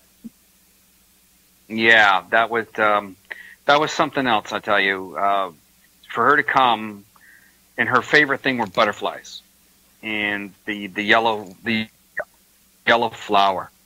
I mean, and then to hug me. I never been embraced like that by spirit ever, and that was it was something else. Did you have? I do have one question for you. Sorry, Jason, were you talking? I apologize. No, I was going to ask you if you had a question. I do.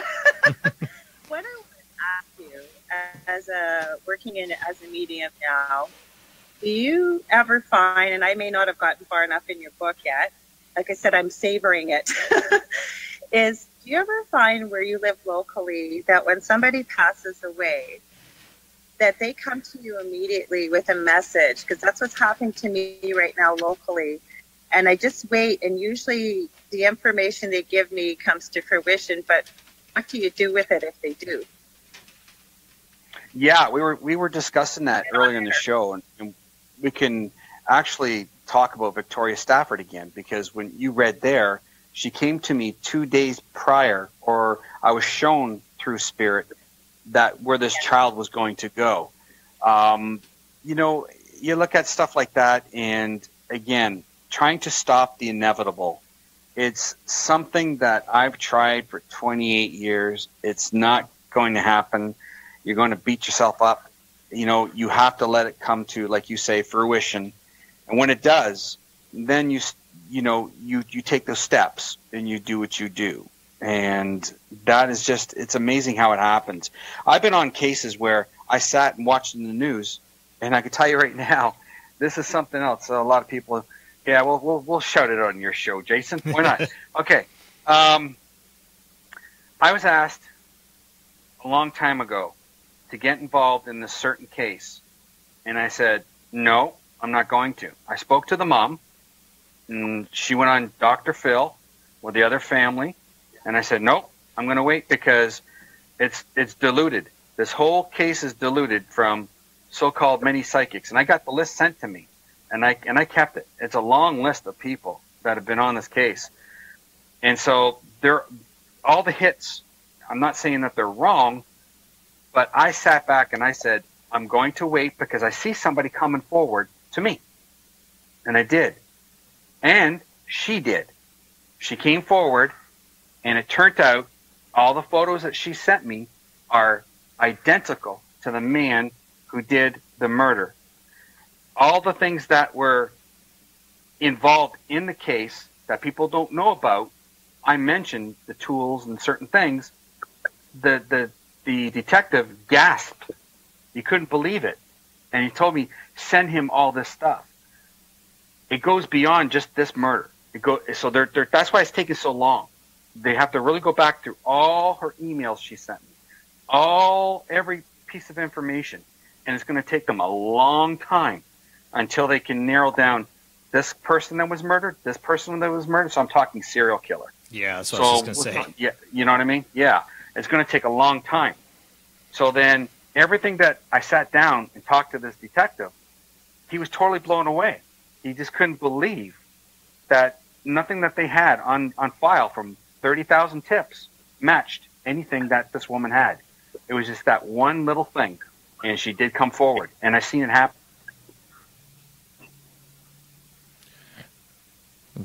So I really appreciate this, and thank you again so much for your book. No, thank you, and I'm glad you're enjoying it. I am. Thanks for calling in early. Thanks, Jason. Someone else can call. Yeah, we do have somebody else on the line already, so we'll take the next call. Thank you, Laura Lee. You have a great night. Like I said, last time she was on the show, we did a little a contest Robbie had, and they had to people had to pay attention to what year. And then, man, it took a long time, but eventually somebody got it. It was Laura Lee, and she won an autographed book. And again, thank you for doing that on the last show, Robbie. That was awesome. No worries. All right, who do we got on the line on the Skype OOJ Bland line? Hey, it's Nicole Thomas. How are you doing? Hey, Nicole, how you doing? I'm doing all right. How are you doing tonight, Robbie? I'm great, and I'm glad to hear your voice. Thank you.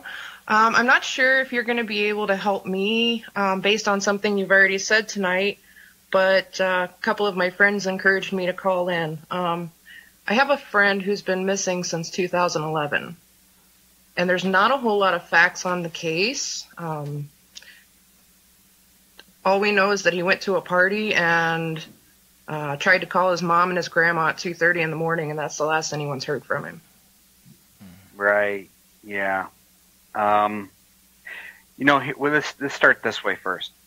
Best thing to do is go to my website, go to my contact page, read everything that's there, and then you can turn and send that to the family. And if they want to turn around in respect of this and get a hold of my office, and then I can speak to them in that manner. I can't guarantee a time. You stipulate that. I can't guarantee anything really. I always tell everybody that, anyways, even though the track record proves itself different. But I mean, it's a start. So have them do that, and I can point you in the right direction of getting them to do this in the right steps. All right, perfect. I thank you for answering that for me. No, absolutely. I wish I could do more, but I just can't. Hon, I've learned over the years, and I think my first 5 years of doing this, when you speak to somebody who's third party, it goes from them to 2 other friends, to 2 other friends, to 2 other friends, and then it just, the story changes and it gets worse. So I just always deal directly with just family and police. That is completely understandable. Thanks again, and No, you guys have a good night. Well, thank you for calling, too. Nicole. You're welcome. And definitely, contact the family. I mean, if you have this friend, I mean, Robbie has a waiting list, but it's worth a try and to see, if they do it. I think what Robbie does, his choice and how he does it is the most responsible way. Just to try to give details out over a show or anything like that, like you said, it'll get corrupted. Right. Can somebody Yeah. post a link in chat for me so that I can get to his page? Yeah, Jamie or Jeff or somebody or Rob and them, you guys, if you can, post that in the chat room or post in the chat room for people, but also if you could send it to Nicole in Messenger too, make sure she gets it. Awesome. Right on. Thank you so much. Nicole, if you don't get it, contact me. I'll make sure you get it later. Absolutely. Thanks, Jason. Thanks for calling and you have a great night. You too. Bye-bye. Bye. But like I can't blame people for wanting to know. Like my curiosity about lots of cases, being interested in true crime. I would love to have you just spout off and give me your insight into cases, but I totally understand why you don't do that. It would be irresponsible, the talent you have, to just there's no way to prove anything you say. You know what I'm saying? Right. Yeah. I think that's the most responsible action you could take. Well, it is. I mean, I did a program one time on a show where it was Darkness Radio. But they had the police officers for each case. There was 5 cases that night.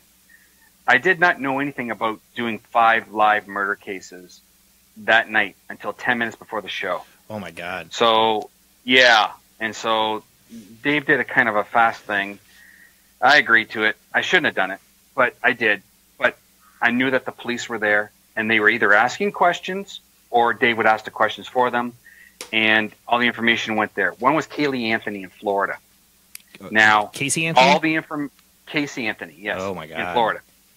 And all the information I said, the fence line comes, it stops, and her body's in the wooded area right there in OC Park. Well, it was Orange County. I did not know. It was OC Park, and all the information, and I said, you go back in the diary, and if everybody remembers this on the news, where she was in court, they went to her diary, and they went back, and it went like March, April, May, but they went back February. And they wanted to know why February was all in front of them, and that's what I said. And it was all there in the notes. So, I don't do that anymore. I mean, I've come wise to it. I'm more professional at that. It isn't a game. I hold people in respect. And, it's just something I'm not going to do. And I think that, to me, that's what makes me respect you even more, because of that. You're responsible with the talent you have. Yeah, you could do it. I'm sure you could probably get out a lot of information on cases if you wanted to give insight to those cases, and I think your information would be dead on, probably right. But again, it would be a fruitless pursuit because it's not going to result in anything. No, not over a radio show. No, not at all. No. As much as our curiosity, I would love, again, you can't help as an audience and as myself as a host, there is always going to be that curiosity. It's like, give us some insight, Rob. I know. Well, how about this? Can you, on a case that's pretty much almost solved, is the Golden State Killer? Do you have anything you want to say about that case that just broke open? Yeah. That's fantastic. And I see that now, this ancestry thing, findmyfamily.com, whatever they want to call these things, are going to come into play now if they haven't already. But it got out that they used it, and they used it with discarded DNA, went back through this ancestry thing, found relatives that were related to that, which led to him, and the perpetrator himself would only know this type of way of breaking into places and how to do things if he was a cop. So they tied everything together, and his DNA and everything matched, and that's how they got him.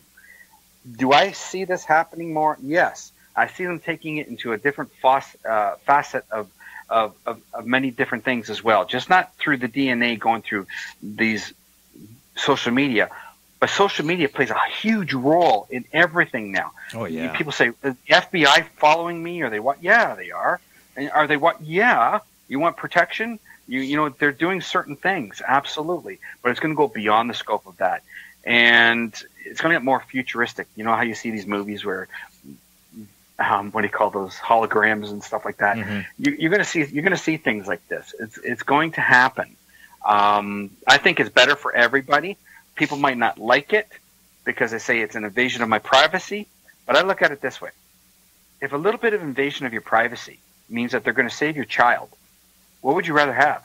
It's almost like the question that I sat and watched the DSA say to a family member, how much would you pay to get your daughter back? $50,000? $25,000? What's it going to take? And then the person said, I don't got the money. But then in the second that was said, they turned and said, oh, I'm putting my granddaughter through middle school for $64,000. I'm buying her a new car. I'm thinking to myself, your priorities are wrong.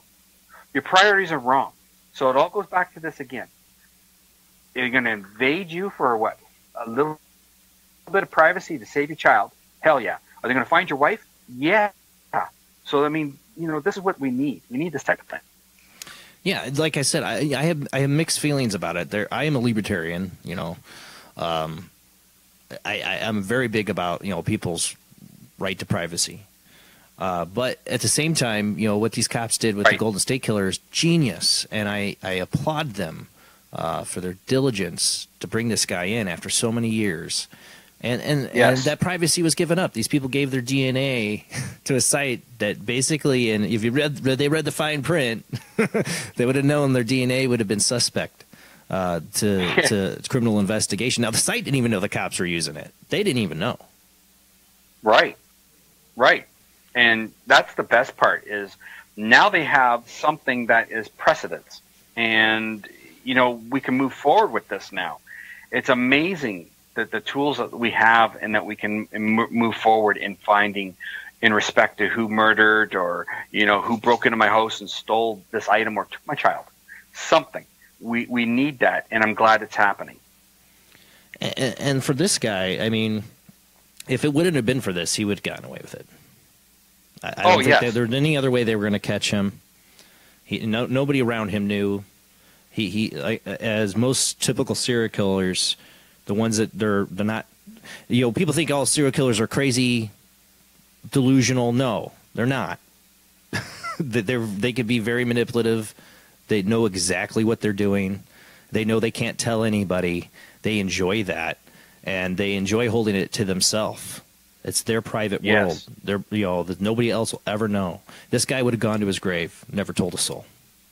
That's right. So now he's got, what, 5 years, 2 years left in his life? Well, we're going to waste it. We're going to put him in a 3x9 cell, and that's where he's going to be. And study him. Yes, study him. I don't know if you've ever read the book by John Douglas, Journey into Darkness. He's one of the FBI's original psychological, behavioral science, you know, profilers, FBI profilers. And yeah, and if I remember right, I believe I haven't had time. I want to go back to that book, but I believe John Douglas talked about the Golden State Killer in that book, the possibility. Oh wow! I got to look. I have a couple of his books, but I think it was Journey into Darkness, and I swear the profile he put up was of somebody who had to have worked in law enforcement before. But I got to look into that. It's been a long time. But I want to look at it because I swear, because I swear he called that one out, and it's not psychic. That was just a psychological analysis of the crimes. Yeah, you know, and bringing back one more time the DNA aspect of this, involving in this guy that we just caught. So you look at that. I mean, I've sat with families in so many different homicides that if it didn't happen to them, they'd be thinking like certain other people, no, that's invading my privacy. I don't want that. But you wouldn't say that if it was your child. And I'm trying to get that point across to people. This Golden Gate Killer, this monster who did this for all these years, right? Thank God they caught him. Thank God he's going to go away. and we're going to get more people like that, and I'm happy for it. I truly am. Yeah, exactly. Yeah, I'm a big guy for it's my privacy too, and I don't want you touching this. I don't want you touching. But you know what? If it's going to save another person from getting murdered, and to find a murderer, go for it. Yeah. Oh yeah, exactly. I'm interested in what's going to happen when they actually get this case to court. I'm worried, actually, a little bit for this case, because I'm worried about what some lawyer out there is going to pull with how they got him using the DNA site. Oh yeah, human rights and what have you. Yeah. Yes. There's no way the guy walks free, but it worries me a little bit. This is going to be precedent, this case coming up on that. What I find interesting too, I don't know if you read the story on him, was when they caught him.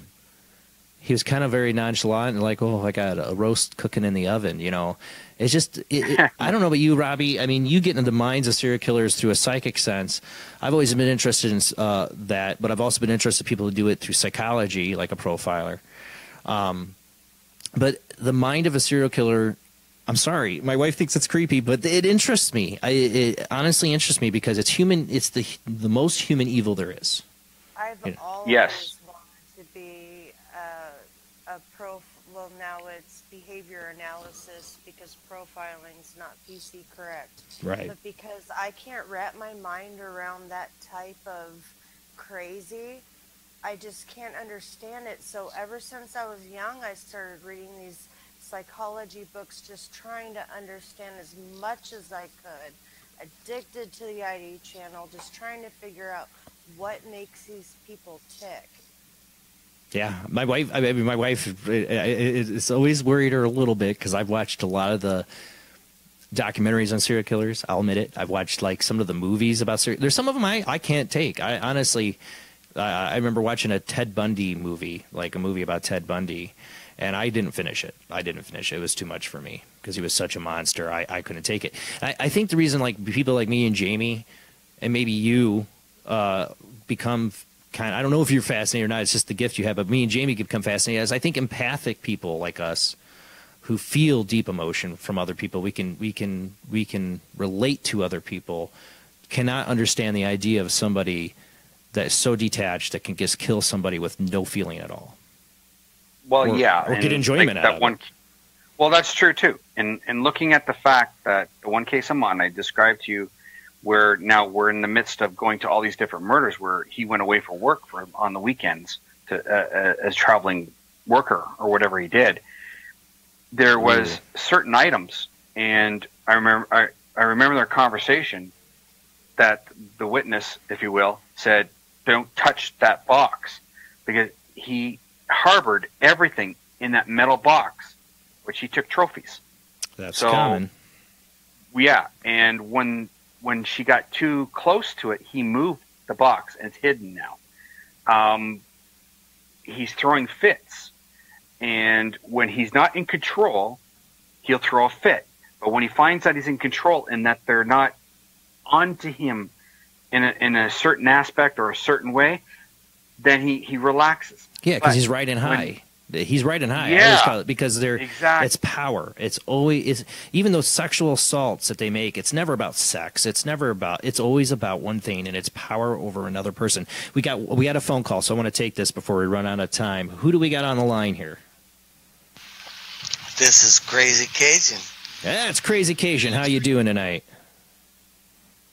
I've been following along there in the L&M chat room. Throwing up the Golden State stuff there. You saw it. Yeah, I did see you. Thank you for sharing it. I did see the article you posted in the chat room. Yeah, so I just calling in to hassle you for a couple minutes. We don't have a lot of time, so if you got a question, go ahead and shoot it out to Robbie. I don't even know the subject. You're talking about serial murderers. What about serial rapists too? I mean, oh, Robbie works on that too. Robbie, he has those kind of cases too. Bill just got convicted. Oh yeah, we talked about that too.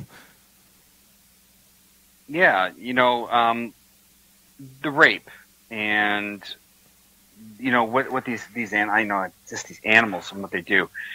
a lot of cases have been on where they've raped and murdered children, and what they do, adults, grandmas, husbands, wives, and to sit in office with detectives and go over this stuff. And, you know, I guarantee you, because every time I talk to people who are on social media and they say, I'm psychic and I work cases, I say, well, you ever see the autopsy photos?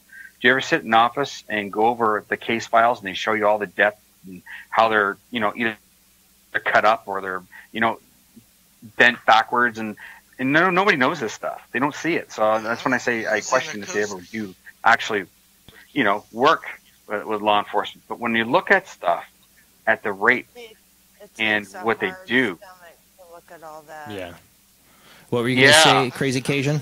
I was in the Coast Guard, so yeah, I saw some nasty stuff too. It's like, it was really nasty. I mean, you know, people with pulling them out of the water with their eyeballs ate out from the crabs and fish. Some of these crime scene photos, though, you'll see humans doing things to other humans that you would never imagine possible. Just the sickest, most demented things. Yeah, and I think that's where our curiosity comes in, because, like I said, empathic people like us who feel other people's emotions, you know, we relate really well. We get emotional about things that have nothing to do with us. It's like it's such a curiosity of this. Well, thank you, Crazy Cajun, for calling in. Yeah, I thought I'd hassle you for a couple minutes, for a good minute. All right, well, you have a great night. Thanks for listening. Yeah, I'm listening for how long? How long going on for? About 10 minutes? Yeah. Well, we've been on since 10. You missed most of the show. It's almost over. But you can catch it on the reruns. You can catch it on the reruns. Well, thank you, Crazy Cajun. That's what I mostly do. All right. Have a good night. Okay. We catch you later. You know, but you see that you work with the police. I know police officers. You read, like I said, I mentioned John Douglas's book. He talks about in his book, I remember about where he had to take a huge break because the cases start to affect you around your family and your children. He was looking at everybody around his children as potential predators. And he had to find a way to not ruin his children's childhoods, you know, with his paranoia. I can only imagine you're doing more than just what a cop has in those situations. Cops are seeing photos, or somebody who's behavioral science, they're trying to psychologically get somebody's heads. They get emotionally affected. You also have that psychic sense. You're looking at those photos, but you're also getting feelings and sensing things that those guys aren't. So it's got to really affect you. Yeah, it does. And I don't get a chance to go on a holiday. You know, we were trying to do a test, and you were getting like messages left and right while we were trying to do a test, trying to get Google Hangouts to work. Yeah, it was amazing. It's like, you know, I don't know. I just go and go and go. You know, and people ask me, how do you describe your behavior? I go cold. I go cold. I mean, I've seen enough of it now. I think I've done more homicide cases than a normal detective in a city does homicide detect. You know what I mean? Yeah. Or a little. Yeah. It's and you know the hardest part is I know one day I'm going to have to stop. What do I keep telling you? My life. What do I keep telling you, Robbie? What is it? Yeah. Jedi Academy. You need to train others, man. You need to expand. Yeah, what you do. I know. Because you're not going to be with us forever, and yet you're going to get to a point where you retire. Yeah, that's true. And I have been asked by law enforcement if I would do this. But here's the thing, and I'm putting it out there. Yeah, give me the right paycheck, and I'll be there. Right. I mean, oh, hell yeah. It's just not something that you see people say, I'm going to teach you to be psychic. You don't teach people to be psychic. You teach them to do what they have. You can, if they elaborate more on it, that's fine. But, you know, I've sat for 20 years and I've watched as many as I can. People who are really much better than I am work with law enforcement. And then there's people who have bungled cases that I put in the book, and I've showed how they bungled them. Yeah. Like one example, you know, a psychic, you know, said that guy was dead behind a jail in Mexico. You don't to the family, don't bother looking for him again. And now for 14 years, that family had to live with that. But yet I found the guy alive in Canada. So, I mean, there's a demographic. There's something totally different, and you got to teach it. It's not so much teaching. It's making people aware more of what they are and finding the right ones. That's why I call it a Jedi Academy. Well, the reason I call it a Jedi Academy is what you need. I know I'm a Star Wars geek, sorry. But the reason I call it is that the Jedi, they didn't just take anybody and train them to be Jedi. They had to find the special children to train to be Jedi. I'm not saying find children. No, but you have to find the special people to become the Jedis. You have to find the people with that innate talent and foster it. And then you have to find the police officers who are going to say, I'm going to give them a chance. That's the other half of it. But what you're doing right now is working towards that. Yeah, because I know I talk to a lot of cops, and I'm in an office, and they don't want to talk to people. They get phone calls from people and letters, and they all say, I'm psychic, I live in Louisiana, I'm psychic, I live in Detroit, or I'm in Canada, whatever. And I had the opportunity to read some of the stuff one time, and it's like, these people really, really are trying. And the cop goes, I can't take this. Gee, throws in the garbage. And I'm like, oh man, So you look at stuff like that, and you go, where do you draw the line? Because it took so long for me to get my credibility, to get that substantiated friendship of handshake, that they call me on a regular basis, and they do that. 28 years. So, and I've had people say to me, "Help me, and I can do this." It's just not something I can help you next week. You can do this. Because there's not going to be law enforcement officer who's going to say, yeah, I'm going to take you on a death scene and you're going to tell me everything. No, it doesn't work like that. No, they can't do that. But you think one day there'll be there could be an official organization that trains and uses psychics to do this work? Yeah, they do. The FBI. Well, that's CIA, not psychic. FBI.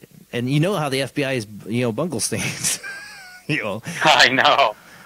Don't get started with that. Yeah, but like an outside organization, not an actual law enforcement organization, but something that would work with law enforcement, an entity or an organization that could be recognized by law enforcement. An entity of many people, is what I'm saying. Not just Robbie Thomas. Yeah, no, I mean, you have the entity of many people on these social demographic websites, and they have 15,000 remote viewers, and they're all on this website page or whatever. I guess you look at stuff like that. I don't know what to say about things like that. And then if you have a government-based bodied entity that can step in and go, we're going to take 5 people out of that 15,000 and see out of the 5 if 2 are good. I don't know.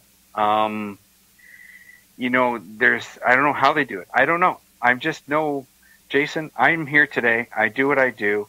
I've had many people over the years, please mentor me. Please there's not enough money. You couldn't mortgage your house enough to get me to mentor you. It'd take too long. People just think you do it for free. It is not like that. Well, you could write a book. You can write a book. Give people you can write a book. Give them the right direction is what a book would do. Yeah, you know what I mean? I always say to people, do you have a dossier? Do you have a dossier of cases or detectives that'll back you up? If you have one case you solve, let me know. No one says anything. Right. And so that seems to be the biggest hurdle to get over, though. That for anybody, even if they got talent, is to get that kind of connection to work on a case. I don't know what to say about that. Yeah. It took me a long time. I went through hell to get to where I am, to be able to help people and detectives not looking sideways at me and, questioning everything I am until, holy crap, this guy's doing it. Well, it's not over with. I'm sure you're still getting that from detectives. Oh, I do. Hey, I went out and we were Washington, and the guy was a complete atheist, and he told me that. And he's not left-wing atheist. He's just atheist because his mom died and it hurt him. We went through long talks, me and Homer. And what I showed him, he pulled the car over the side of the road. And I kind of thought this was cute. Pulled this car to the side of the road, crosses his arms, looks at me and goes, how the hell did you know? He says, not in the world would you ever know any of this stuff. And he goes, you knew it. And he goes, I don't know how. He goes, you got to tell me. So I mean, it went from that to being, you got to show me so I can believe. And then after that, it just evolved into, yeah, you know what? It was great working with you, and I want to work with you again. I mean, that it's just something else, you know? Proof is in the pudding, and you provide it. And that's what cops need. They have to see results and proof, and that's why you've gotten where you are, you know, is, you know, you produce results, and that's all they care about. Yeah, and I think that's what you need, right? I think that's what you need to have to be substantiated as a credible person. Well, thank you, Robbie, so much for being on the show tonight. Now, I want to make sure we have it up on the screen, but for Late Night in the Midlands audience, you can give out your information again so they know where to find your webpage and how to contact you. Yeah, absolutely. RobbieThomas.net. It's pretty simple. I'm a simplistic individual. Please, folks, go on there, take a look, and read all the cases and read a lot of information on there. And, you know, if you know somebody who needs help, like I said, I can't guarantee a lot, but I mean, there's my contact page. Give it to the families. At least it gives them hope and faith, and we can move on from there. Thank you, Robbie. And again, we got to have you back on the show again when you get some more updates too. Like you said, you know, I would love to have you on and work at just a single case like you're talking. When you really have, you know, you can when you're available to, when you're allowed to with a case. And I know we've talked about a couple cases we can't talk about on air. There's a few I'm really hoping break and that we can have you on to talk about. Yeah, absolutely. Me too. All right, guys, that's it for the show. Thanks, everybody, for coming to the Facebook page and watching. Thanks, everybody, listening on Late Night in the Midlands Radio Network. Please go check out LateNightInTheMidlandsRadioNetwork.com. Go check out, donate, subscribe to the radio network. Help keep this radio network going. We need your help to keep this radio network alive. Anything you can do, a donation or subscription, it goes a long way. Next Sunday, we're going to have a really good show, too. Gordon Curley Smith is the first time he's going to be on the show. We're going to talk about past lives. We've had a couple shows with a guest on about past life. This will be a new one. It's a really popular subject. It's a favorite subject of mine. It's something I'm a Gnostic. I question everything, but I believe in the possibility of past lives. So I'm excited to have him on and talk about that. All right, guys, tune in. Check out Midwest Paranormal Presents Paranormal Soup on our Facebook page. Check us out on Late Night in the Midlands Radio Network. Check us out on YouTube, Paranormal Soup. That's where we have all of our show archives. Thanks for watching. We'll see you next week. Same bat time, same bat channel. Have a great night, everyone.